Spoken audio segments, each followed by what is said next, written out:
మొదటిగా తండ్రి దేవునికి కృతజ్ఞతాస్తుతులు చెల్లించుకుందామండి. దేవుని మహాకృపను బట్టి మరలా ఈ దినాన్న ఈ విధంగా ఆదివారపు ఆరాధనా కార్యక్రమంలో మనం అందరం కూడా కూడుకుని ఆయన మహింపరచడానికి దేవుడు మనకి ఈ యొక్క సమయాన్ని అనుగ్రహించారు. అందును బట్టి దేవునికి ఎల్లప్పుడూ మనం కృతజ్ఞులమై ఉండాలి. ఈ సమయాన్ని మనకి అందించిన ప్రియులకు కూడా మా హృదయపూర్వక వందనాలు. కూడి వచ్చిన మీ అందరికీ కూడా మా హృదయపూర్వక వందనాలండి.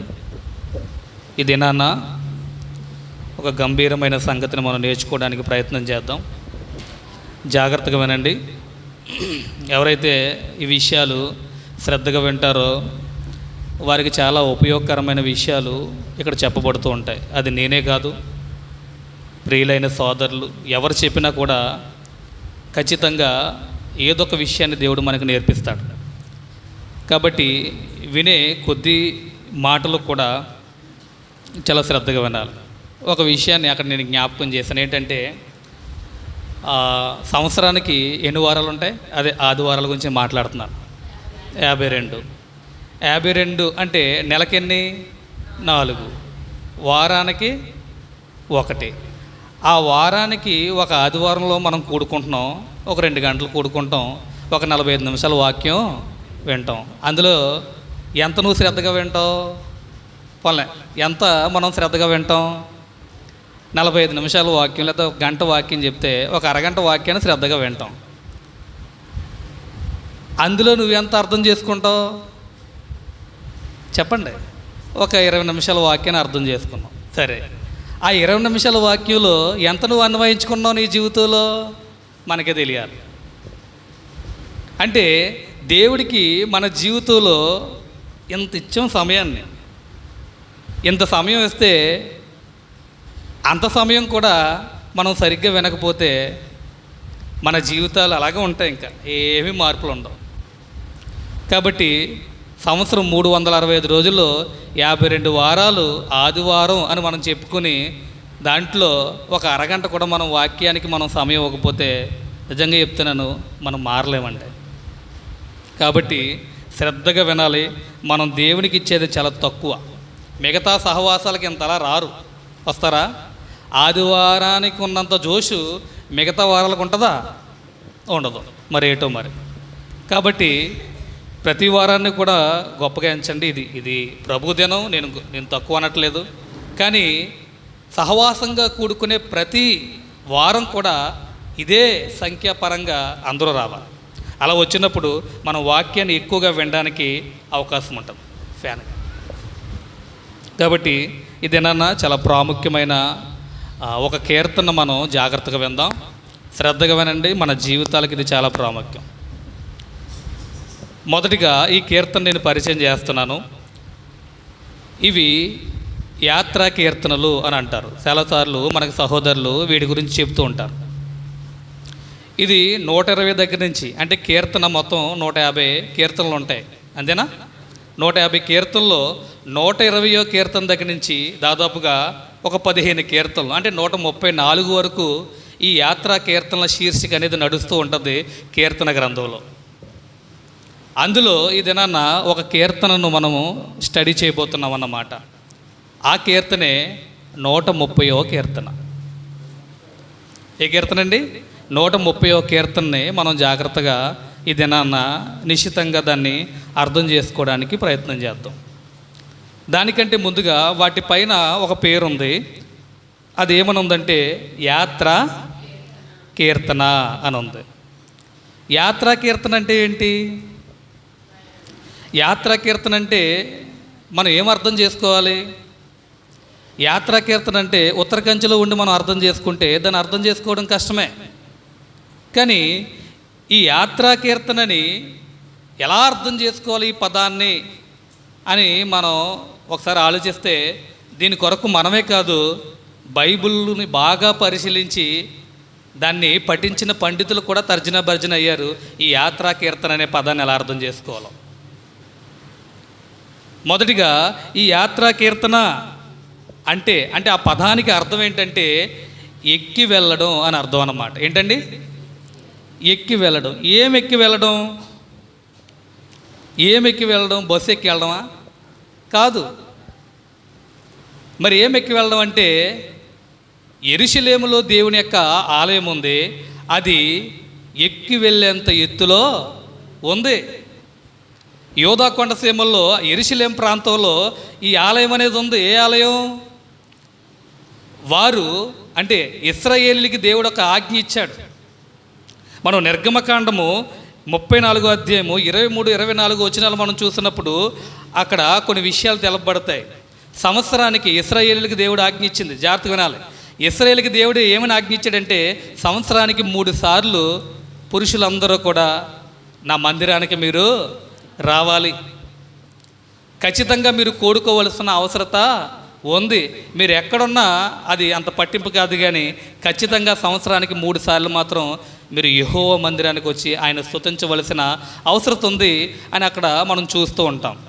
ద్వితీయోపదేశకాండం 16:16లో కూడా అవే వాక్య భాగాలు మనకు కనిపిస్తూ ఉంటాయి. కాబట్టి వీరు ఎలాంటి ప్రాంతాల్లో చెదిరి ఉన్నా, ఇప్పుడు మన వాళ్ళు ఉన్నారు, ఉదాహరణకి కొంతమంది హైదరాబాద్లో ఉంటారు, వేరే వేరే ప్రాంతాల్లో ఉంటారు, వేరే వేరే దేశాల్లో ఉంటారు. కానీ ఒక ఆజ్ఞ అంటే మనం ఇశ్రాయేలు అనుకుంటే సంవత్సరానికి 3 మార్లు మన సంఘానికి రావాలంటే ఆయా ప్రాంతాల నుంచి వారు ప్రయాణం చేసి వచ్చేవారన్నమాట. అలాగే ప్రపంచమంతా లేకపోతే ఆయా ప్రాంతాల్లో చెదరి ఉన్న ఈ ఇశ్రాయేలు సమూహం అంతా కూడా ఏం చేసేదంటే ప్రయాణం చేసేవారు. ఎక్కడికి? యెరూషలేములో ఉండే దేవాలయం దగ్గరికి ఎక్కి వెళ్ళడానికి వారు యాత్రలు చేసేవారు. ఆ యాత్ర చేసే క్రమంలో వారు మామూలు సాధారణంగా వెళ్ళిపోకుండా పాటలు పాడేవారు. అవే యాత్రా కీర్తనలు అన్నమాట. అర్థమవుతుందా? సంవత్సరానికి 3 మార్లు వారు యెరూషలేముకి రావాలి. వారు ఎలాంటి ప్రాంతాల్లో ఉన్నా వారు యెరూషలేం పట్టణానికి రావాల్సిన అవసరం ఉంది. అలా వచ్చే క్రమంలో వారు ఖాళీగా ఉండకుండా వారు ఏం చేసేవారంటే కీర్తనలు పాడేవారు. అలా వారు పాడుకునే కీర్తనలో ఒక కీర్తన ఈరోజు మనం స్టడీ చేస్తున్నాం. అదే 130వ కీర్తన. అర్థమైందా? వారు ఆ ప్రాంతాలకి, అంటే యెరూషలేం ప్రాంతం ఎక్కడుందంటే మనం చూస్తూ ఉంటాం, ఇక్కడ ఒక వాక్యం ఉంటుంది 120 చూడండి 125. యెహోవాయందు నమ్మిక ఉంచువారు కదలక నిత్యము నిలిచి సియోను కొండవలే నుందురు. యెరూషలేము చుట్టూ పర్వతములున్నట్టు ఇది మొదలుకుని నిత్యము తన ప్రజల చుట్టూ ఉండును. యెహోవా తన ప్రజల చుట్టూ ఉందని ఇక్కడ చెప్తున్నాడు. యెరూషలేం చుట్టూ ఏమున్నాయట? పర్వతములు ఉన్నాయి. మరొక వాక్యం చూద్దాం. 122వ కీర్తన 1 వచనం 4 వచనం చూద్దాం. చదవండి. యెహోవా మందిరమునకు వెళదామని జనులు నాతో అనినప్పుడు నేను సంతోషించి తిని, ఇశ్రాయేలులకు నియమింపబడిన శాసనాన్ని బట్టి యెహోవా నామమునకు కృతజ్ఞతాస్తుతులు చెల్లించుటకై వారి గోత్రములు, యెహోవా గోత్రములు ఎక్కడికి వెళ్ళారంట? అక్కడికి అంటే యెరూషలేము మందిరానికి ఎలా వెళ్ళారట? ఎక్కి వెళ్ళారట. ఎందుకు ఎక్కుతున్నారంటే అది పర్వత ప్రాంతం. ఈ యాత్రా కీర్తన అనే పదానికి అర్థం ఏంటంటే ఎక్కి వెళ్ళడం. వారు ఎక్కడున్నా సంవత్సరానికి 3 మార్లు వారు ప్రయాణాలు చేస్తూ వారు ఏం చేసేవారంటే యెరూషలేము దేవాలయానికి ఎక్కి వెళ్ళేవారు. ఇక్కడ అంటున్నాడు యెహోవా మందిరమునకు వెళ్దామని జనులు నాతో అనినప్పుడు అని అంటాడు ఇక్కడ దావీదు భక్తుడు. ఆయన మందిరానికి వెళ్ళేటప్పుడు ఎక్కి వెళ్ళేవారు. దీన్నే యాత్ర అని అన్నారు. ఆ క్రమంలో వారు కీర్తనలు పాడుకునేవారు. వాటినే యాత్రా కీర్తనలు అన్నారు. ఇప్పుడు అందులో ఒక కీర్తన మనం ఈ దినాన్న పరిశీలిద్దాం. నేను చదువుతున్నాను, జాగ్రత్తగా వినండి. యెహోవా అగాధ స్థలములో నుండి నేను నీకు మొర్రపెట్టుచున్నాను. ప్రభువా నా ప్రార్థన ఆలకింపుము, నీ చెవియొగ్గి నా ఆర్తధ్వని వినుము. గమనించండి, ఈ రచయిత ఎవరో మనకు తెలియదు, ఇక్కడ చెప్పలేదు. ఈ కీర్తనను రాసిన రచయిత ఎవరో మనకు తెలియదు. కానీ ఈ వ్యక్తి ఏం చేస్తున్నాడంటే యెహోవా అగాధ స్థలములో ఉండి నేను నీకు మొర్ర పెట్టుచున్నాను అని అంటున్నాడు. అంటే ఈ వ్యక్తి దేవునికి ఏం చేస్తున్నాడు? ప్రార్థన చేస్తున్నాడు. బాగా వినాలి. ఈ వ్యక్తి ఏం చేస్తున్నాడమ్మా? దేవునికి ప్రార్థన చేస్తున్నాడు. మొర్ర పెట్టడం అంటే ప్రార్థన చేయడం. ప్రార్థన చేస్తున్నాడు. ఎక్కడి నుంచి ప్రార్థన చేస్తున్నాడంటే ఏసీ రూమ్లో చేయట్లేదట. ఎక్కడి నుంచి ఆయన ప్రార్థన చేస్తున్నాడంటే అగాధ స్థలములో నుండి ఆయన ప్రార్థన చేస్తున్నాడు. మరలా అంటున్నాడు 2వ వచనంలో, ప్రభువా నా ప్రార్థన ఆలకింపుము, నీ చెవి యొగ్గి నా ఆర్తధ్వని విను. ఈ వ్యక్తి యొక్క పరిస్థితి ఏంటి అంటే, ఈ వ్యక్తి ఎందుకు ఆయనకి ప్రార్థన చేస్తూ ఆర్తధ్వని విను అని దేవుని వేడుకుంటున్నాడంటే, ఈ వ్యక్తి ఏదో పాపం చేశాడు. ఇక్కడ ఈ యొక్క కీర్తన రాస్తున్న రచయిత ఏదో పాపంలో ఇరుక్కున్నప్పుడు అతని యొక్క అంతర్వాణి అతన్ని ఏం చేస్తుందంటే గద్దిస్తుంది. నువ్వు తప్పు చేసావు అని అతన్ని ఇబ్బంది పెడుతుంది. చూడండి, మనం చెయ్యకూడని పనులు చేసినప్పుడు అయ్యో ఎందుకు నేను ఎలాంటి పని చేశాను అని చాలా చింతపడుతూ ఉంటాం లోపల. అదేరా అలా ఉన్నామంటే మనసంతా చాలా భారంగా ఉంది, బరువుగా ఉంది. ఒక రకంగా చెప్పాలంటే డిప్రెషన్లో ఉంటారు కొంతమంది. కొన్ని వారు చేసిన తప్పిదాలని వారు కప్పెట్టలేక దాన్ని ఒప్పుకోలేక వారు ఏం చేస్తారంటే డిప్రెషన్లోకి వెళ్ళిపోయిన వాళ్ళు ఉంటారు, ఆత్మహత్యలు చేసుకుంటారు, నిరాశలోకి వెళ్ళిపోతారు. వాళ్ళకి ఏమి తోచదు, ఏం చేయాలో ఆ సమయంలో తోచదు. ఆ గిల్టీ ఫీలింగ్ని వారు పోగొట్టలేరు. చాలామంది ఆత్మహత్యలు ఎందుకు చేసుకుంటారు అనుకుంటున్నారు? వాళ్ళకి మనసుకి ఏదో ఒక పెద్ద గాయం తగులుతుంది, ఆ గాయం వారిని బాగా నొప్పిస్తుంది, దాని నుంచి బయటికి రాలేరు. వాళ్ళు రాలేనప్పుడు వారు చేసేది ఏంటంటే దానికి ఇక నేను చచ్చిపోతే కానీ నాకు దీని నుంచి ఇంకా నేను బయటపడలేను అనుకుంటారు. ఆ సమయంలో క్షణికావేశంలో తొందరపాటు నిర్ణయాలు తీసుకుంటూ ఉంటారు. కానీ ఇక్కడ చెప్తున్నాడు, ఇక్కడ అంత బాధలో ఉండే ఈ భక్తుడు చెప్తున్నాడు ఏమనంటే యెహోవా అని అంటున్నాడు. అంటే ఏమర్థమవుతుంది? మనకు అర్థం అవ్వాల్సిన విషయం ఏంటంటే విశ్వాసులు బరువెక్కిపోయిన బాధలతో ఉన్నప్పుడు ఆ బాధను పక్కింటోళ్ళకి ఎదిరింటోళ్ళకి చెప్పడం కాదు. మరి ఎవరికి చెప్పాలంటే నీది ఎలాంటి బాధ అయినా, ఎలాంటి విషయమైనా, ఎలాంటి సీక్రెట్ విషయమైనా చెప్పుకుంటే విని దానికి పరిష్కారం ఇచ్చే ఒక దేవుడు ఉన్నాడు. ఆయనే యెహోవా. ఆయనకి చెప్పాలి. ఆయనకి చెప్పినప్పుడు ఆయన దానికి సొల్యూషన్ వెతికే ప్రయత్నం చేస్తాడు. ఇతను పక్కింటోళ్ళకి ఎదిరింటోళ్ళకి చెప్పలేదు. మనమైతే బాధలతో బరువెక్కిపోతే మనం వాళ్ళకి వీళ్ళకి చెప్తాం ఉపశమనం కోసం. అవునా అంటారు వాళ్ళు, అంతే. లోపల ఒకవేళ నువ్వు నచ్చనోడు అయితే భలే జరిగింది ఇడికి అనుకుంటారు. కానీ నీకు సొల్యూషన్ చెప్పే ప్రయత్నం ఎవరో చేయరు. తన గోడును, తన బాధను, తనలో ఉండే ఆ ఉక్కిరి బిక్కిరి అయిపోయే ఆ విచారకరమైన ఆ హృదయ స్థితిని ఈ భక్తుడు ఏం చేస్తున్నాడంటే యెహోవా ఎదుట పెడుతున్నాడు. అందుకే మొదటి వచనంలో ఆయన అన్నాడు, యెహోవా అగాధ స్థలములో నుండి నేను నీకు మొర్రపెట్టుచున్నాను. ఏంటి అగాధం అని అంటే అంటున్నాడు ఇక్కడ, అంధకారం, కష్టం, కృంగజేసే బాధలతో నిండిన విచారకరమైన హృదయం. అతని అంతర్వాణి అతన్ని ఇబ్బంది పెడుతుంది. నువ్వెందుకు ఎలాంటి పని చేసావని అతని హృదయం అతను తొలిచివేస్తూ ఉంది. దాని నుంచి బయటపడలేకపోతున్నాడు. కొన్ని విషయాలు లోపల మనం ఎవరికి చెప్పుకోలేక ఏం చేయలేక కృంగిపోతూ ఉంటాం. దానికి సొల్యూషను ఇదిగో ఈ కీర్తన మనం చివరి వరకు వెళ్తే మనకు అర్థమవుతుంది. చాలా ఇబ్బంది పడుతూ ఉంటాం. ప్రభు నా జీవితంలో ఇది జరిగింది, తెలిసే జరిగిందో తెలియక జరిగింది ప్రభువా అని వాటిని ఒప్పుకునే ప్రయత్నం ఇక్కడ ఉండే వ్యక్తి చేస్తున్నాడు. కానీ లోకంలోకి ఆ యొక్క ఆలోచన ఉండదు. ప్రియ సహోదరులారా, చేస్తున్నాడు. ఏమని అంటున్నాడంటే చూడండి, యెహోవా అగాధ స్థలములోండి నేను నీకు మొరపెడుతున్నాను. ఏంటి అగాధ స్థలాలు? ఎక్కడో లోయల్లో లేడాయన, కానీ అతను హృదయంలో ఒక అంధకారమైన లోయలోనే ఆయన నిజంగా బంధింపబడిపోయాడు. దాని నిండా బాధ ఉంది, భరించలేని విచారం ఉంది.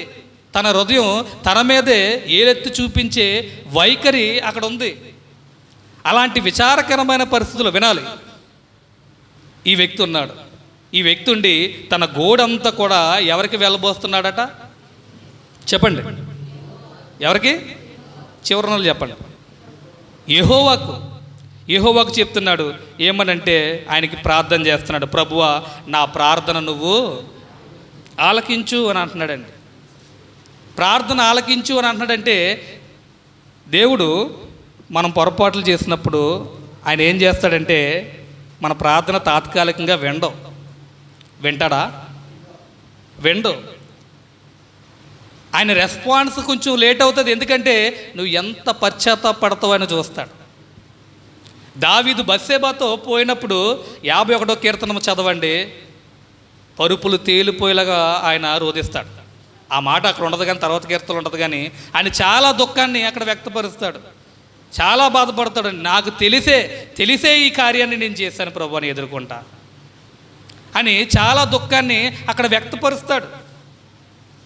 ఎందుకు అన్ని మాటలు చెప్పి అంత ప్రార్థన చేసి అంత రోధిస్తాడంటే అక్కడ అంటున్నాడు, ఏమని అన్నాడంటే, ప్రభువా నా ప్రార్థన ఆలకింపు, నీ చెవి ఎగ్గిన ఆర్తధ్వని విను. అంటే ఏంటంటే తన ప్రార్థన దేవుడు వింటాడన్న నమ్మకంతో అతను ప్రార్థన చేస్తున్నాడు. మనం ప్రార్థన చేసినప్పుడు, మనం తప్పుదం చేసి ప్రార్థన చేసినప్పుడు దేవుడు విండేమో, పడకండి అపోహ. నువ్వు అలాంటి బలహీనతల్లో పడతావన్న విషయం ఎవరికి తెలుసు అంటే నీ దేవునికి తెలుసు. ఆయన వింటాడు, కానీ నీ పశ్చాత్తాపం ఎంతవరకు ఉందో కూడా ఆయన చూస్తాడు, వింటున్నాడు. అంటున్నాడు ఇక్కడ భక్తుడు అంటున్నాడు, ప్రభువా నా ప్రార్థన ఆలకించు, నీ చెవి ఎగ్గి ఇదిగో సహాయం కొరకు నేను చేస్తున్న నా ఆర్తధ్వని నువ్వు విను. ఆర్తధ్వని అంటే దేవుని యొక్క సహాయాన్ని అర్థిస్తూ తన యొక్క నిస్సహాయమైన స్థితిని తెలిపేదన్నమాట. నా పరిస్థితి బాగాలేదు ప్రభువా అని వ్యక్తపరచడాన్ని ఆర్తధ్వని అంటారు.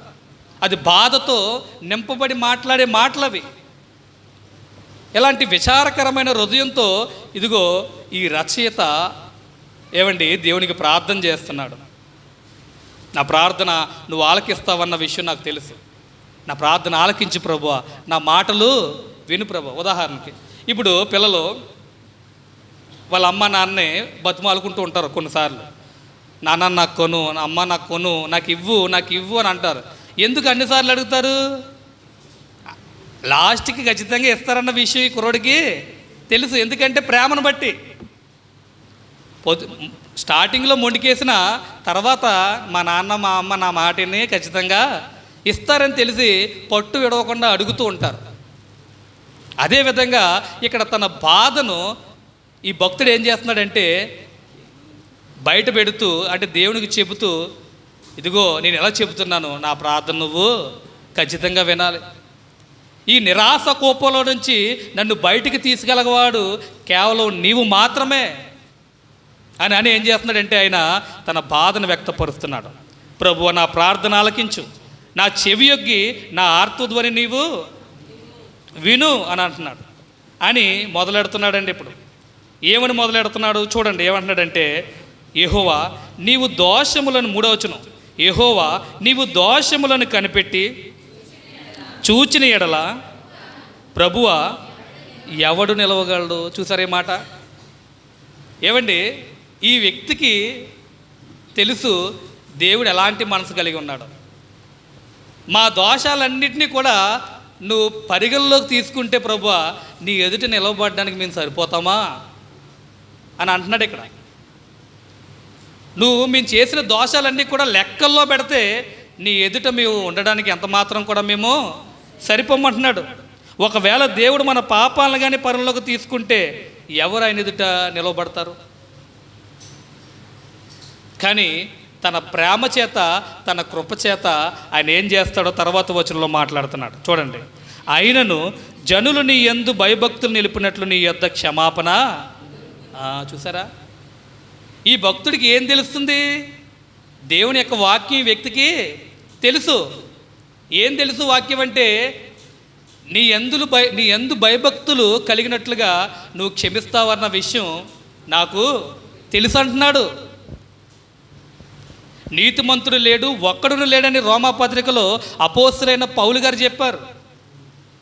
ఎవరైనా దేవుణ్ణి యొక్క వ్యక్తిత్వాన్ని తెలిసి చేసిన తప్పిదాన్ని ఒప్పుకుంటే ఖచ్చితంగా వారికి మరలా భయభక్తులు కలిగేటట్లుగా నువ్వు పాపాలను క్షమిస్తావన్న విషయం కూడా నాకు తెలుసు ప్రభువా.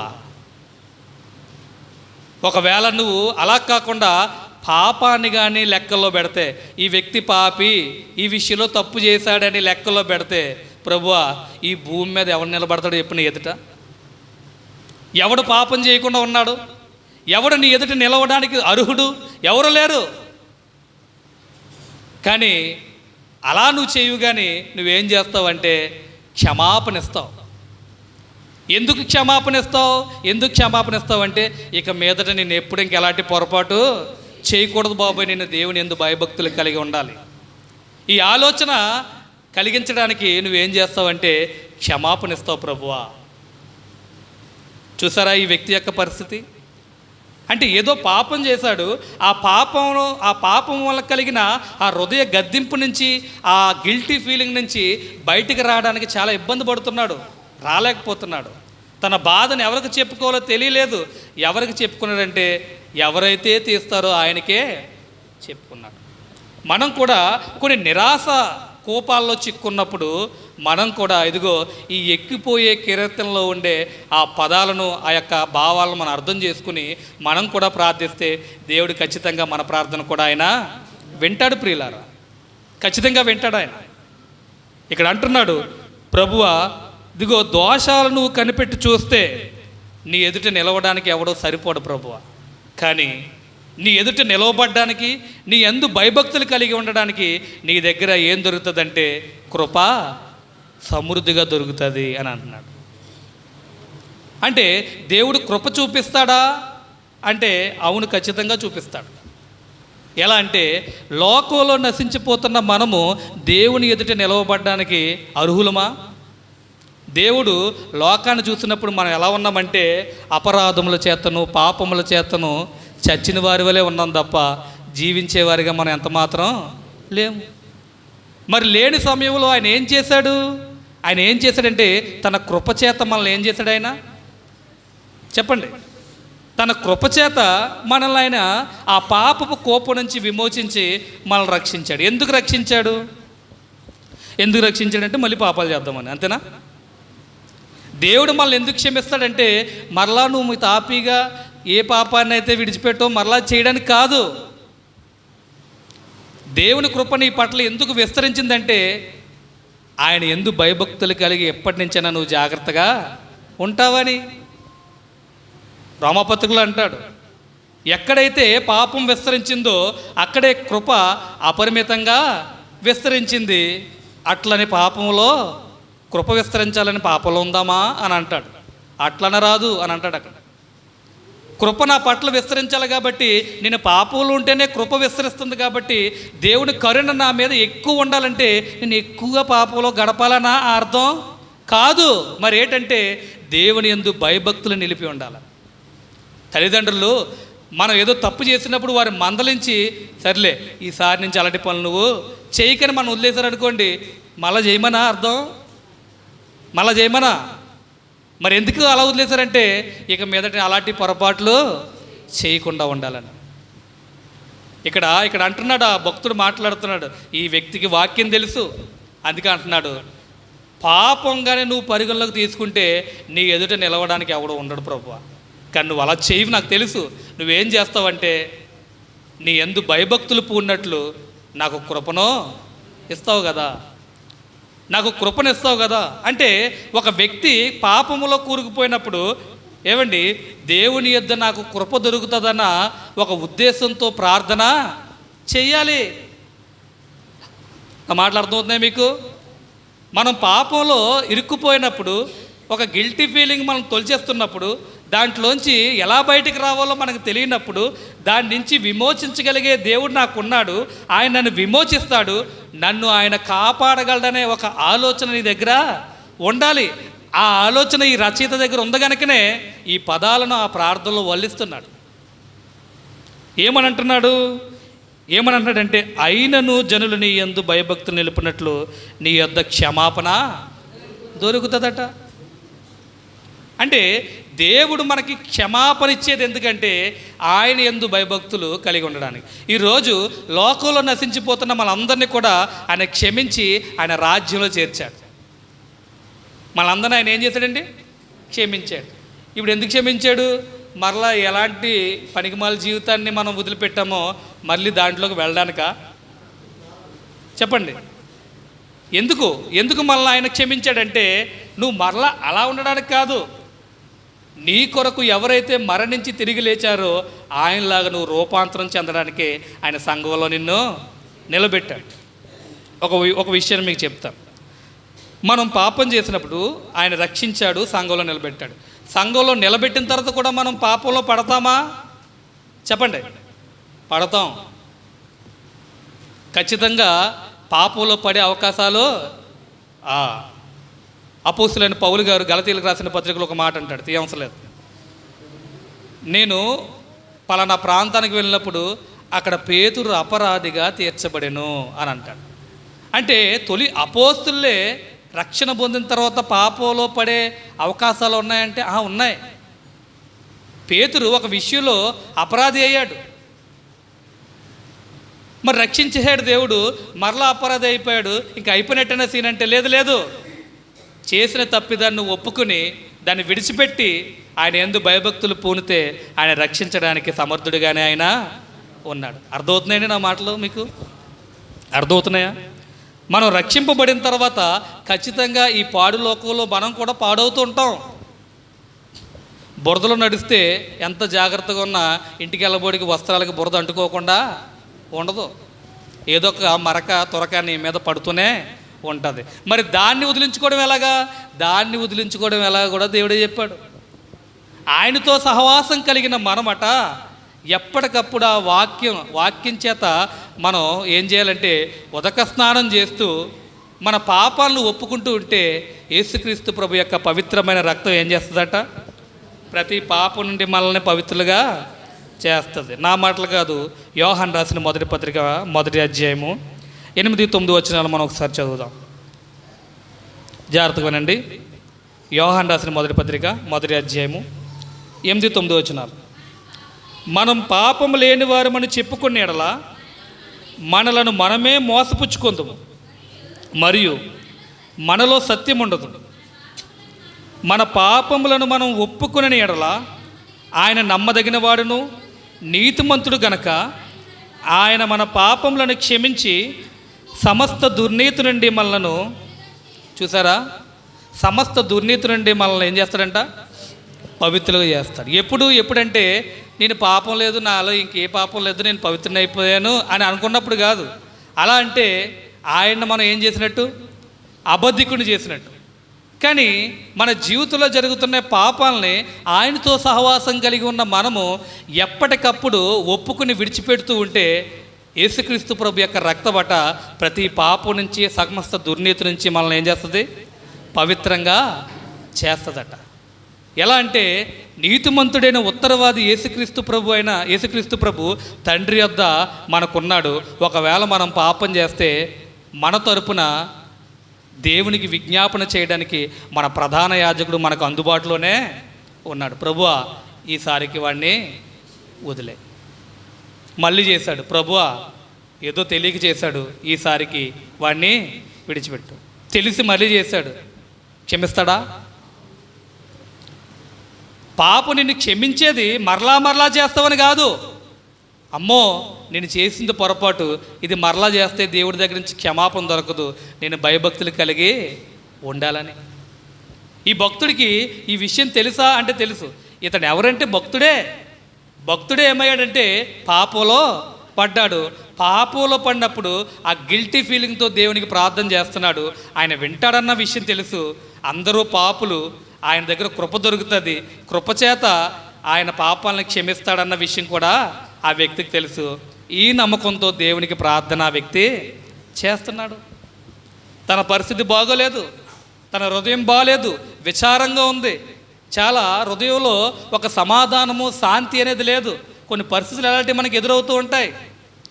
ఒక శాంతి, సమాధానం లేని పరిస్థితిలో ఈ వ్యక్తి ఉండి ఏమవుతున్నాడంటే కృంగిపోతున్నాడు. తన ఆర్తధ్వనిని దేవునికి చెబుతున్నాడు. అలా చెబుతూ ఆయన ప్రార్థన చేస్తూ దేవుని యొక్క సమాధానం కొరకు కనిపెడుతున్నాడు. 5వ వచనం ఈ విధంగా మాట్లాడుతున్నాడు. 130వ కీర్తన 5వ వచనం, యెహోవా కొరకు నేను కనిపెట్టుచున్నాను, నా ప్రాణము ఆయన కొరకు కనిపెట్టుకొనుచున్నది. చూడండి, ఈ వాక్యం ఏంటంటే ఆయన నియమించిన సమయం కోసం, అనుసరించే పద్ధతి కోసం విశ్వాసం ఏం చేయాలంటే వెయిట్ చేయాలంట, ఎదురు చూడాలి. ప్రార్థన చేసిన వెంటనే నాకు జవాబు ఇవ్వలేదని వదిలేసి వెళ్ళిపోవడం కాదు. నువ్వు ప్రార్థన చేసావు, నువ్వు ప్రార్థన చేసిన దానికి ఆయన చర్య తీసుకోవాలి కదా. ఆ చర్య కొరకు ఆ విశ్వాసం ఏం చేయాలంటే చూడండి, యెహోవా కొరకు నేను కనిపెట్టుకుని ఉన్నా. అంటే ప్రార్థన చేసిన తర్వాత ఇతడు జవాబు కొరకు వెయిట్ చేస్తున్నాడా? చెప్పండి. ప్రార్థన చేసిన కానీ నాకు జవాబు రాలేదండి, ఇదేం దేవుడండి అంటారు కొంతమంది.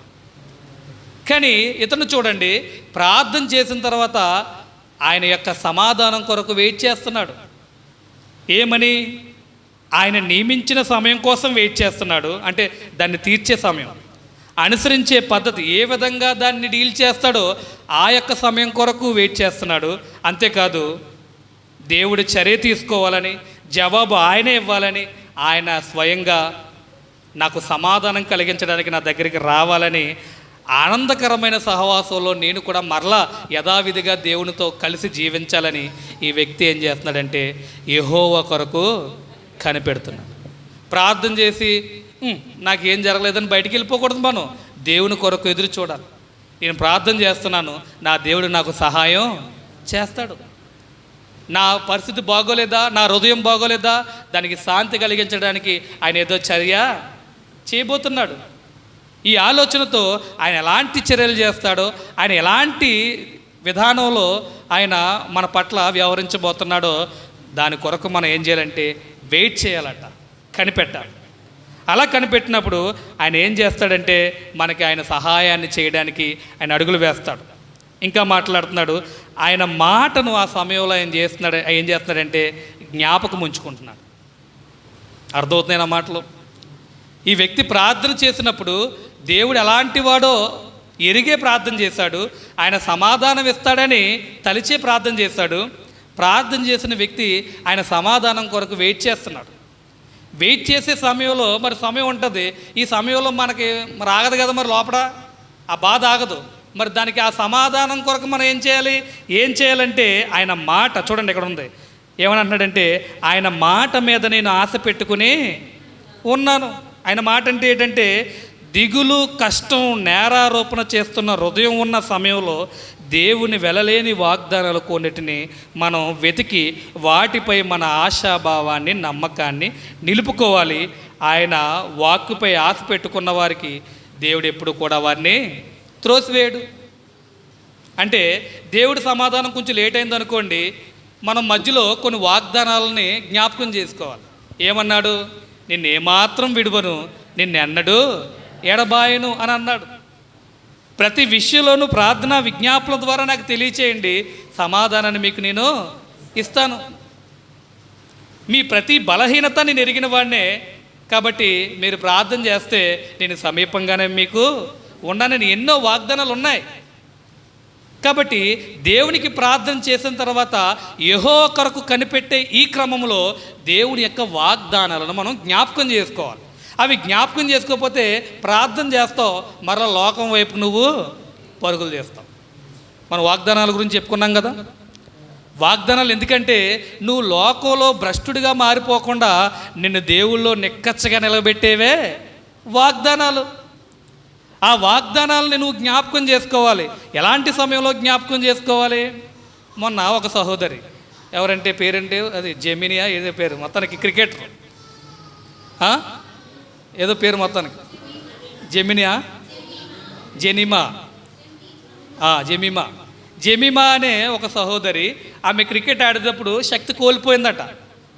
ఆమె ఆ సమయంలో ఏం చేసిందంటే కొన్ని మాటలు, దేవుని యొక్క వాక్యాన్ని ఆమె ఏం చేసుకుంది? జ్ఞాపకం చేసుకుంది. నువ్వు నిలబడు, నీ వెనకాల కార్యాన్ని నేను ఉన్నట్టుగా చెప్తలేదు కానీ ఆ సారం చెప్తున్నాను. నువ్వు నిలబడు, నీ వెనకాల నేను నిన్ను నిలబెడతాను, నీ వెనక నేనుండి నీకు సహాయం చేస్తాను. ఆ వాక్యాలు బలమైన వాక్యాలు, ఆ వాగ్దానాలతో కూడిన వాక్యాలు ఆమె జ్ఞాపకం చేసుకుని టీంలో నిలబడితే విజయం వరించింది. ఆమెకి విజయం ఆమె వెనక వచ్చింది.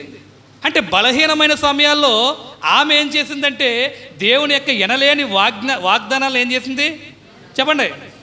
జ్ఞాపకం చేసుకుంది. మరి ఒక విశ్వాసి పాప కోపంలో ఇబ్బంది పడుతున్నప్పుడు ఆ వ్యక్తి ఏం చేయాలి? వాగ్దానాలు జ్ఞాపకం చేసుకోవాలి.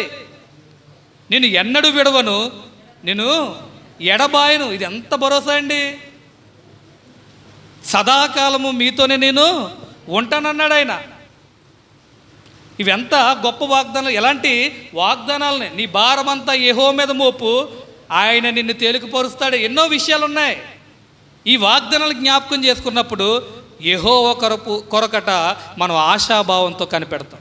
ఆ రోజు ఆవిడ బలహీనపడినప్పుడు ఆయన వాక్యాన్ని జ్ఞాపకం చేసుకుంటే ఆయన బలమిచ్చాడు. ఆమె గెలవగలిగింది. ఎందుకంటే వాగ్దానాలను జ్ఞాపకం చేసుకుంది. నిజానికి ఆమె అన్నది మొట్టమొదటిగా మైక్ ఇవ్వగానే థ్యాంక్ యూ జీసస్ అన్నది. ఎందుకంటే ఆ అనుభవం తనకు తెలుసు. నేను ఇక్కడ చెప్పేదంటే ఆమె ఎలాంటిదో మనకు తెలియదు, కానీ ఆమె ఆ సందర్భంలో వ్యవహరించిన ఆ విశ్వాస సంబంధమైన సమయస్ఫూర్తిని చూడండి. వాగ్దానాలను జ్ఞాపకం చేసుకోవడం ఇవి చాలా చాలా గొప్పవి. మనకు శ్రమ కలిగినప్పుడు ఏం చేయాలో తెలియదు. భక్తుడు మనకి వాక్యం జ్ఞాపకం ఉంటే, మీలో ఎవరికైనా శ్రమ కలిగినా అతడు ప్రార్థన చేయవలెను అని అంటాడు. శ్రమ కలిగినప్పుడు అందరూ ప్రార్థన చేస్తున్నారు. ఇక్కడ ఏంటండి, శ్రమ కలిగినప్పుడు అందరూ ప్రార్థన చేస్తున్నారు? పక్కింటోళ్ళకి చెప్తున్నారా? ముందు పక్కింటోళ్ళకి చెప్పేస్తాం మనం. ఎందుకంటే దేవుడి కంటే వాళ్ళే మనల్ని ఎక్కువ ఆధార చేస్తారు. పక్కింటోళ్ళు చెప్పేస్తాం, పక్కింటోళ్ళు చెప్పేది అన్నీ చెప్పేస్తారు. అయ్యో దేవుడు చెప్పడం మర్చిపోయాను అని 2 మాటలు ఆయన కూడా చెప్పేసి పక్కింటోళ్ళలాగా మళ్ళీ యథావిధిగా నీ బాధతోనే నువ్వు ఉంటావు. చెప్పడం తప్పు కాదు, కానీ మొదట ఎవరికి చెప్పాలి? నీ బాధ, నీ గోడంతా వెళ్ళబోసేది దేవుడు. దేవునికి నువ్వు చెప్పినప్పుడు, నీ బాధను ఒలగబోసినప్పుడు ఆయన సమాధానం కొరకు నువ్వు కనిపెట్టాలి. ఆ కనిపెట్టే క్రమంలో నువ్వు వాగ్దానాలనే జ్ఞాపకం చేసుకోవాలి. ఇక్కడ అదే అంటున్నాడు. ఏమని అంటున్నాడంటే, ఆయన మాట మీద 5వ వచనంలో 3వ వాక్యం నుంచి చదువుతున్నాను. ఆయన మాట మీద నేను ఆశ పెట్టుకుని ఉన్నాను. అంటే ఒక నిరాశ కోపంలో ఉండే వ్యక్తి ఒక క్రమమైన పద్ధతిలో దేవుని ఎలా గోజాడుతున్నాడో చూడండి. మొదట భయంకరమైన స్థితిలో ఉండి ప్రార్థన చేస్తున్నాడు. ఆయన ఖచ్చితంగా ఆయన ప్రార్థన వింటాడన్న భరోసాతో ఆర్తధ్వని వినిపిస్తున్నాడు. దేవుని ఎదుట మనుషులందరూ ఎలా ఉన్నారో చెప్తున్నాడు. అదేవిధంగా అలాంటి మనుషుల పట్ల దేవుడు ఎలా కరుణ చూపించి నీ అందు భయభక్తులు కలిగినట్లు నువ్వు కృపిస్తావని ఆ విషయాన్ని కూడా జ్ఞాపకం చేస్తున్నాడు. అలా చెబుతూ అతడు యెహోవా కొరకు ఏం చేస్తున్నాడు? కనిపెడుతున్నాడు. ఆ క్రమంలో అతడు ఏం చేస్తున్నాడంటే వాగ్దానాలనే జ్ఞాపకం ఉంచుకున్నాడు. ఆయన వాక్యాలని జ్ఞాపకం చేసుకుంటున్నాడు. అందుకే భక్తుడు అంటాడు, నీ వాక్యమే నన్ను బ్రతికించి ఉన్నది, ఇదే నా బాధల్లో నాకు నెమ్మది. చూసారా? అంటే ఏం చేశాడు ఆ వ్యక్తి? తన అంధకారమైన సమయంలో, ఆ బాధ కలిగే సమయంలో నెమ్మదినిచ్చే వాక్యాన్ని అతను ఏం చేశాడట? ధ్యానించాడు గనకనే అతనికి ఏమిచ్చిందంటే నెమ్మదినిచ్చిందంట ఆ వాక్యం. కాబట్టి దేవుని కొరకు ప్రార్థన చేస్తున్న మనం ఆయన యొక్క సహాయం కొరకు కూడా కనిపెట్టేవారుగా ఉండాలి. కనిపెట్టే క్రమంలో కాస్త టైం గ్యాప్ ఉంటే ఆయన వాగ్దానాలు మనం ఏం చేయాలి?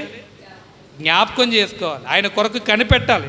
కనిపెట్టినప్పుడు ఆయన ఏం చేస్తాడంటే ఆయన సమాధానం ఇవ్వడానికి ముందుకు అడిగేస్తాడు. చూడండి తర్వాత 6వ వచనం. కావలి వారు ఉదయం కొరకు చదవండి. కావలి వారు ఉదయం కొరకు కనిపెట్టుట కంటే ఎక్కువగా నా ప్రాణము ప్రభు కొరకు కనిపెట్టుచున్నది. కావలి వారు ఉదయం కొరకు కనిపెట్టుట కంటే ఎక్కువగా నా ప్రాణము. 2 సార్లు ఎందుకు రాశాడు? 2 సార్లు ఎందుకు రాశాడంటే బహుశా నేను అనుకుంటున్నాను ఇది పాట మనం ఎన్నిసార్లు పాడుతుంటాం ఒక్కోసారి, అదనమాట. ఇక్కడ ఒకే పదాన్ని 2 సార్లు ఇక్కడ పాడుతున్నాడు. చూడండి ఇక్కడ ఏమన్నాడంటే ఇది ప్రార్థన పాట కూడా. చూడండి, కావలి వారు ఉదయం కొరకు కనిపెట్టుట కంటే ఎక్కువగా నా ప్రాణం ప్రభు కొరకు కనిపెడుతుందంట. కావలివాడన్న ఆ యొక్క పోలికను ఎందుకు తీసుకొచ్చాడు గమనించండి. ఆ సమయంలో ఉదాహరణకి వారు కావలి కాసే విధానంలో ఎలా ఉంటుందంటే ఒంటరిగా ఉండి వారు కాపలా కాయాలి. ఆ సమయంలో దొంగల వలన ఆపదలు వచ్చే పరిస్థితులు ఉంటాయి. ఆపదలు వచ్చి వారికి ప్రమాదం జరిగే పరిస్థితులు, అలాంటి సమయాలు, అవకాశాలు ఎన్నో ఉంటాయి. అలాంటి సమయంలో ఆ రాత్రంతా కూడా ఆ కావలి వాడికి ఏముండదు, నెమ్మది ఉండదు. కాపలా కాసేటప్పుడు ఇప్పుడు ఉదాహరణకి సెక్యూరిటీ, అదే ఏటీఎం మిషన్ ఉంటుంది కదండి, ఏటీఎం మిషన్లోకి డబ్బులు వేయడానికి ఒక వ్యాన్ వస్తూ ఉంటుంది. దాంట్లో ఒక గన్నట్టుకుని ఉంటాడు. గన్నట్టుకుని ఉన్న ఆడికి ప్రాణానికి చెప్పలేము, ప్రమాదమే ఉండొచ్చు. ఓ 10 మంది 20 మంది వచ్చేస్తే ఆడేం చేస్తాడు, ఓ గన్నతోటి ఎంతమందిని పీలించేస్తాడు ఏమండి? పేలవో గన్నలు కూడా చెప్పలేం. కానీ ఆ సమయంలో వాడికి ఒక టెన్షన్ ఉంటుంది. ఖచ్చితంగా ఆపదలో వాటిల్లే ఆ సమయం అది. ఒక రకంగా నైట్ డ్యూటీల్లో ఒకవేళ పోలీస్ డిపార్ట్మెంట్ లేకపోతే సైనికులు ఎప్పుడన్నా చేసేటప్పుడు వాళ్ళు చేసేటప్పుడు అది ఆపదలు వాటిల్లే సమయం. ఆ కావలి వారు ఆపదలు వాటిల్లే ఆ చీకటి అంధకారంలో ఒక టెన్షన్తో వారి యొక్క విధులు నిర్వహిస్తూ ఉంటారు. ఉదయం అవగానే వారు ఎలా ఉంటారు, అమ్మయ్య పని అయిపోయిందని సేద తీరుతారు, ఇంటికి వెళ్ళిపోతారు. కావలవాడు ఎలాగైతే ఉదయం కొరకు కనిపెడతాడో అంతకంటే ఎక్కువగానంట ప్రాణం ప్రభు కొరకు.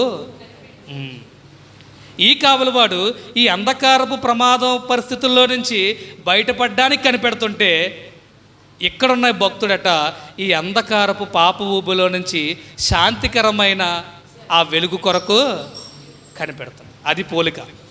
అర్థమవుతుందా? కావలి వారు ఎలాగైతే ఉదయం కొరకు కనిపెడతాడో అదేవిధంగా ఏ ప్రభు అయితే తన హృదయంలో శాంతి సమాధానాలు ఇస్తాడో ఆ ప్రభు యొక్క సమాధానం కొరకు ఈ వ్యక్తి ఏం చేస్తున్నాడట చెప్పండి, ఏం చేస్తున్నాడు? కనిపెడుతున్నాడు. చూడండి, అలాగే రచయిత తనను ఆవరించిన ఆత్మ సంబంధమైన అంధకారం నుంచి బయటపడాలని ఎదురు చూస్తున్నాడు. కావలవాడేమో ఈ పరిస్థితులన్నిటి నుంచి నేను ఉదయానికి వెళ్ళిపోవాలి, ఉదయంలో నాకేముంటుందంటే శాంతి సమాధానం ఉంటుంది, నా విధి నిర్వహణ విడిచిపెట్టి నేను సమాధానంగా ఇంటికి వెళ్ళొచ్చని వాడు అనుకుంటాడు. ఒక ఆత్మ సంబంధి అయితే ఈ పాపపు అంధకారం నుంచి నేను బయటపడాలని వాడట ప్రభు కొరకు కనిపెట్టుకుంటాడు. ఈ వ్యక్తి అలాగే కనిపెట్టుకుంటున్నాడండి. ఈ గిల్టీ ఫీలింగ్ నుంచి నన్ను బయటకి ఎప్పుడు వస్తాడో, దేవుడు నన్ను ఎప్పుడు బయటకు తీసుకొస్తాడో అని కనిపెట్టుకునే ప్రయత్నంలో ఈ యొక్క భక్తుడు ఉన్నాడు. ఆ పరిస్థితిలో ఉన్నాడు, దాని కొరకు ఎదురు చూస్తున్నాడు. అతని ప్రాణం కనిపెడుతోంది. ఇప్పుడు తన అంతర్వాణిలో ఒక మార్పు జరిగింది. ఏం జరిగిందంటే ఇక్కడ అంటున్నాడు 7వ వచనంలో, ఇశ్రాయేలు యెహోవా మీద ఆశ పెట్టుకునము, యెహోవా యొద్ద కృప దొరుకును, ఆయన యొద్ద సంపూర్ణ విమోచన దొరుకును, ఇశ్రాయేలు దోషముల అన్నిటి నుండి ఆయనే వారిని విమోచన. అర్థమైంది ఈ మాట మీకు? ఇప్పుడు వరకు ప్రభువా నా పరిస్థితి ఇది, నేను వెయిట్ చేస్తున్నాను, నీ కొరకు కనిపెడుతున్నాను, నా పరిస్థితి ఇది ప్రభువా, నువ్వు ఎలాంటి వాడివి, నీ కొరకు వెయిట్ చేస్తే వారిని సిగ్గుపరచవు, నీ వాగ్దానం ధ్యానిస్తూ నీ కొరకు కనిపెడుతున్న అని చెప్తున్న వ్యక్తి ఇక లాస్ట్లో ఏమన్నాడంటే, యెహోవా మీద ఆశ పెట్టుకొనుము, యెహోవా యొద్ద ఏం దొరుకును అంటే ఇతను సమాధానం పొందుకున్నాడనా లేదనా? నీకు అర్థమవుతుందా?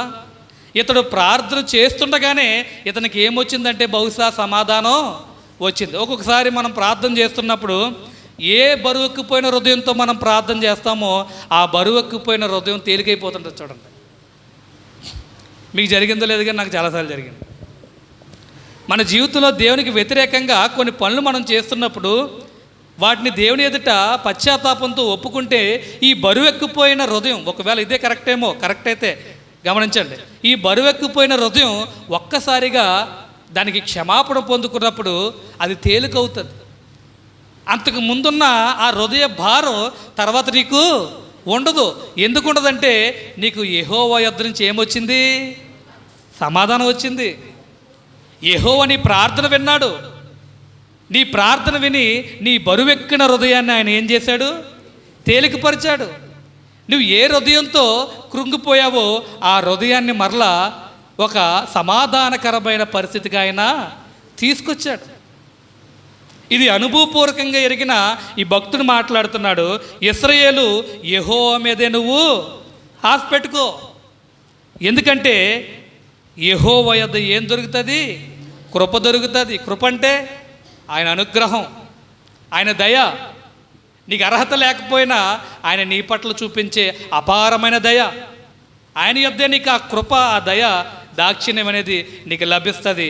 నువ్వు పెట్టుకోవలసిన ఆశ ఎవరి మీద అంటే యెహోవా మీద పెట్టుకో. ఆయన ఏం చేస్తాడంటే ఆయన యొద్ద సంపూర్ణమైన విమోచన నీకు లభిస్తుంది. ఏం దొరుకుతుందట? సంపూర్ణమైన విమోచన. అంటే నువ్వు ఎలాంటి బాధలో ఇరుక్కుపోయావో ఆ బాధలోంచి ఆయన ఏం చేస్తాడంటే నిన్ను బయటికి తీసుకొస్తాడు. ఆ బాధలో నువ్వు బంధింపబడ్డావు, ఆ బంధింపబడిన బాధలోంచి దేవుడు నిన్ను ఏం చేస్తాడంటే బయటికి తీసుకొచ్చి నీకు విడుదల అనేది ఇస్తాడు. అర్థం కావడానికి, జైల్లో మనల్ని పెడేస్తారనుకోండి, జైల్లో పెడేసినప్పుడు నిన్ను బెయిల్ ఇచ్చి బయటకు తీసుకొస్తే నీకు ఎలా ఉంటుంది? జైలుకి వెళ్ళదు కాబట్టి మనకి ఎలాగ ఉండదు, మనకు తెలియదు. ఏదైనా రూమ్లో పెట్టి మనం లాక్ చేసేస్తున్నప్పుడు బయటకు వచ్చేసాం అనుకోండి, ఎలా ఉంటుంది? మనకి చాలా ఫ్రీగా ఉంటుంది, చాలా ఫ్రీగా ఉంటుంది. అలాగే ఈ నిరాశ కోపంలో బంధింపబడిన ఈ వ్యక్తిని ఒక్కసారిగా దేవుని సమాధానం ఆవరించి అతను తేలికపరిచినప్పుడు అతను ఎలా ఉంటాడంటే సంపూర్ణంగా విమోచింపబడిన వ్యక్తిగా ఉంటాడు. అది ఏదైనా, అది వ్యాధి బాధలైనా, అనారోగ్య పరిస్థితులైనా, ఏమండి, కృంగిపోయిన పాపంతో నిండిన ఆ యొక్క పశ్చాత్తాప హృదయమైన ఆయన ఏం చేయగలడంటే శాంతికరమైన వ్యక్తిగా నిన్ను ఆయన మార్చగలడు, పూర్తిగా నిన్ను ఆయన చేంజ్ చేయగలడు. ఈ విషయాన్ని ఎరిగిన ఈ వ్యక్తి అంటున్నాడు, ఆయన యొద్ద మాత్రమే పూర్తి విమోచన నీకు దొరుకుతుంది. సంపూర్తి అంటే అదే, ఇశ్రాయేలు దోషములన్నిటి నుండి ఆయనే వారిని విమోచించను. ఇశ్రాయేలే కాదు, అన్యజనులను కూడా విమోచించేవాడు ఎవరో చెప్పండి? మన ప్రభువైన యేసుక్రీస్తే. ఎలాంటి పాపానైనా, ఎలాంటి పాపినైనా కూడా రక్షించగలిగే ఏకైక సమర్థుడు మన ప్రభువైన యేసుక్రీస్తు. ఒకవేళ యోధ పశ్చాత్తాపం పడితే, పశ్చాత్తాపడి ప్రభువుని వేడుకుంటే యోధాను కూడా క్షమించడానికి మన దేవుడు సమర్థుడు. ఇద్దరూ పశ్చాత్తాపడ్డారు. ఎవరు పశ్చాత్తాపడ్డారండి? పేతురు గారు పశ్చాత్తాపడ్డారు, యోధా పశ్చాత్తాపడ్డారు. కానీ పేతురు గారు పశ్చాత్తాపడి ప్రభు వైపు తిరిగితే యోధా పశ్చాత్తాపడి ఊరు వైపుకి తిరిగాడు. ఇద్దరికి డిఫరెన్స్ ఏంటి?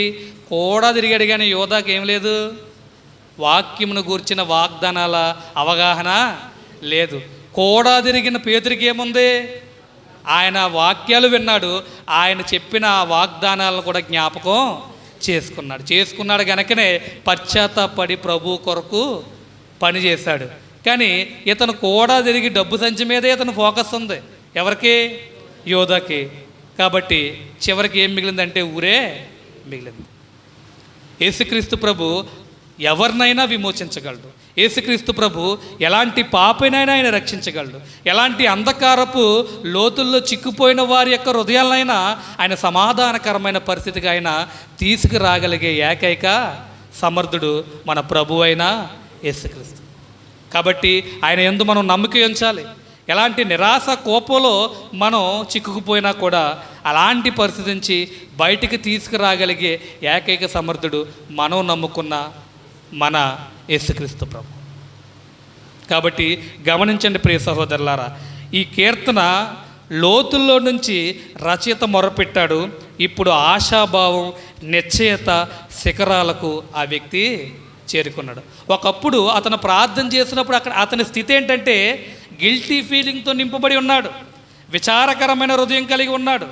అలాంటి హృదయం కలిగి ఉన్న వ్యక్తి ఇప్పుడు ఏం చేశాడంటే ఆ అంధకారపు ఆ విచారకరమైన లోతుల్లోంచి ఎక్కిపోయే వైపుకి, అంటే ఆ కోపంలోంచి బయటికి ఈ వ్యక్తి వచ్చేసి ఒక శాంతి సమాధానకరమైన స్థితిలో ఈ వ్యక్తి ఉన్నాడు.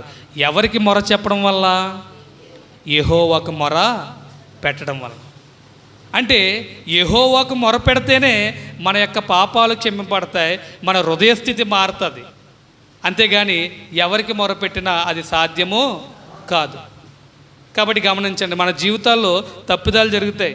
ఈ వ్యక్తి జీవితంలో కూడా అలాగే జరిగింది, దావీదు గారి జీవితంలో కూడా అలాగే జరిగింది. ఎలా జరిగినప్పుడు మనం ఏం చేయాలంటే ఇంక దేవుడు నన్ను క్షమించడేమో అని నిరాశ కోపంలో చిక్కుబడిపో ఉండకూడదు. దేవుడు నిజానికి నేను క్షమింపబడడానికి నాకు అర్హత లేకపోవచ్చు, కానీ ఆయన దగ్గర కృప దొరుకుతుంది. కాబట్టి నా ప్రార్థనకు జవాబిచ్చే ఏకైక సమర్థుడు ఆయన మాత్రమే అని ఆయనకి మొరపెడితే ఖచ్చితంగా దాని నుంచి బయటకు తీసుకురాగలిగే గొప్ప దేవుడే మనం వెంబడిస్తున్న మన ప్రభు అయిన యేసుక్రీస్తు. కాబట్టి ఆయన ప్రార్థనకు జవాబిస్తాడు.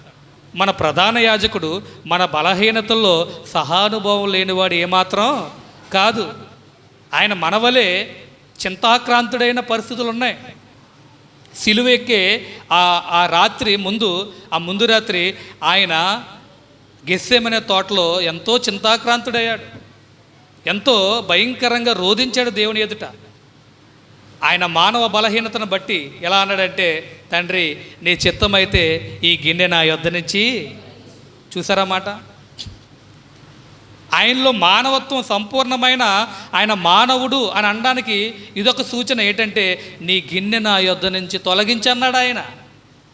వెంటనే అన్నాడు, అయినా నా చిత్తం కాదు నీ చిత్తమే. దేవుని చిత్తం ఏంటంటే ఆ శ్రమలనే గిన్నె తొలగించడం ఆయన చిత్తం కాదు. అది అనుభవిస్తే కానీ ఈరోజు మనందరికీ రక్షణ భాగ్యం లేదు. జన సమూహానికి, తరాలకి, క్రీస్తు పూర్వం కానీ క్రీస్తు శకం కానీ ఉన్న ప్రతి ఒక్కరికి కూడా రక్షణ భాగ్యం అనేది రావాలంటే ప్రభు అయిన యేసుక్రీస్తు ఆ భయంకరమైన గిన్నెలోనిది త్రాగవలసిన అవసరత ఉంది. తాగడం అంటే దాసరసం కాదండి అని అనకండి. శ్రమలనే గిన్నె ఉంది ఎదుర్కొంటా ఆయనకి. సిలువ అనే ఒక భయంకరమైన గిన్నె ఉంది. మానవ బలహీనతను బట్టి ఆయన అన్నాడు, దీన్ని నీ చిత్తమైతే తొలగించు, అయినా నా చిత్తం కాదు నీ చిత్తమే నువ్వు నెరవేర్చు ప్రభువా అని అన్నాడు. శ్రమల్లో ప్రభు చేసింది ప్రార్థన, ఆయన మనకు నేర్పించేది ప్రార్థన. మన బలహీనతల్లో సహానుభవం కలిగిన వ్యక్తి గనక మనం ప్రార్థన చేస్తే వెంటనే దానికి సమాధానం చెప్పడానికి ఆయన రెడీగా ఉన్నాడు. ఈ భక్తుడు అలాగే చేశాడు. చేసే ముందు ఆయనకు వాక్యం బాగా తెలుసు. నా దేవుడు నాకు జవాబిస్తాడు, నేను కనిపెడతాను, ఖచ్చితంగా ఆయన నన్ను విమోచిస్తాడు. ఎలాంటి కోపంలో ఉన్నా కూడా నన్ను ఆయన శాంతికరమైన ప్రదేశంలోకి, ఆ కోపంలోంచి విడిపించడానికి నా దేవుడు సమర్థుడని ఈ వ్యక్తి నమ్మాడు. మనం కూడా నమ్మాలి. బయట వారిలాగా డిప్రెషన్లోకి వెళ్ళిపోకూడదు. బాధలు, బరువులు, బెంగలు ఉన్నప్పుడు వాటిలో కూరుకుపోయి మనం చెయ్యరాని కార్యాలు చేసేవారుగా మనం ఉండకూడదు. ఆ రోజు ఇస్కరియోతు యోధ గిల్టీ ఫీల్ అయ్యాడు. తన హృదయం తనని నేరారోపణ చేసింది. నువ్వు తప్పు చేసావు, నువ్వు బతకడానికి అర్హత లేదని నేరారోపణ చేస్తే ప్రభు ఎదుట ఒప్పుకోలేదు. ఒక లోక సంబంధిగానే ఉన్నాడు, వెళ్ళి ఊరి పెట్టుకొని చచ్చాడు. ఈరోజు మనం అలా ఉండకూడదు. ప్రతి ఒక్కరి జీవితంలో ఎలాంటి అంధకారమైన సమయాలు వస్తాయి. ఆ సమయంలో మనం కనిపెట్టాలి. ఎవరికైనా శ్రమ కలిగినా అతను ఏం చేయాలి? ప్రార్థన చేయాలి. ప్రార్థన చేస్తే ఆయన సమీపంగా ఉన్నాడు. వారి హృదయానికి ఆయన సమాధానం, దేవుని జ్ఞానానికి మించిన సమాధానాన్ని ఆయన ఇవ్వడానికి సిద్ధంగా ఉన్నాడు. మనం చేద్దాం. ఎన్నో పొరపాట్లు మనం చేస్తూ ఉంటాం ప్రియులరా. కాబట్టి అలాంటి క్రమంలో మనం ఏం చేయాలంటే ఎప్పటికప్పుడు ఆయన ఎదుట దినమంతా అయిపోయిన తర్వాత ప్రార్థనలో మనం ఒప్పుకుని మరలా వాటి వైపుకి మనం వెళ్ళకూడదు. అలా రోజుకొకటి ఒప్పుకున్నాం అనుకోండి, ఎన్ని చేయకుండా ఉంటాం మనం, ఎన్ని మైనస్లు మన జీవితంలో నుంచి బయటికి వెళ్ళిపోతాయి చూడండి. గమనించండి. దేవుని ఎదుట ఒప్పుకున్నవాడు ధన్యుడు, కప్పుకున్నవాడు అపరాధిగా ఎంచబడతాడు. ఈ వ్యక్తి ఒప్పుకున్నాడు కనుక ఎలుగెత్తి చెప్తున్నాడు, ఇశ్రాయేలు వినుము, ఇదిగో యెహోవా యొద్ద ఏం దొరుకుతుంది? కృప దొరుకుతుంది. కనుక నువ్వు పశ్చాత్తాపపడి ఆయన ఎదుట నీ పాపాన్ని ఒప్పుకో అన్నాడు. ఒప్పుకున్నాడు ఇతను. దావీదు ఒప్పుకున్నాడు, భక్తులందరూ ఒప్పుకున్నారు. పేతురు గారు కూడా ఒప్పుకున్నారు. మనం కూడా ఒప్పుకుంటే ధన్యులం, కప్పుకుంటే ఏమవుతామంటే అపరాధులం అవుతాం. శ్రద్ధగా విన్నందుకు మీ అందరికీ కూడా మా హృదయపూర్వక వందనాలు. సోదరులు వచ్చి కార్యక్రమాన్ని ముందుకు నడిపిస్తారు.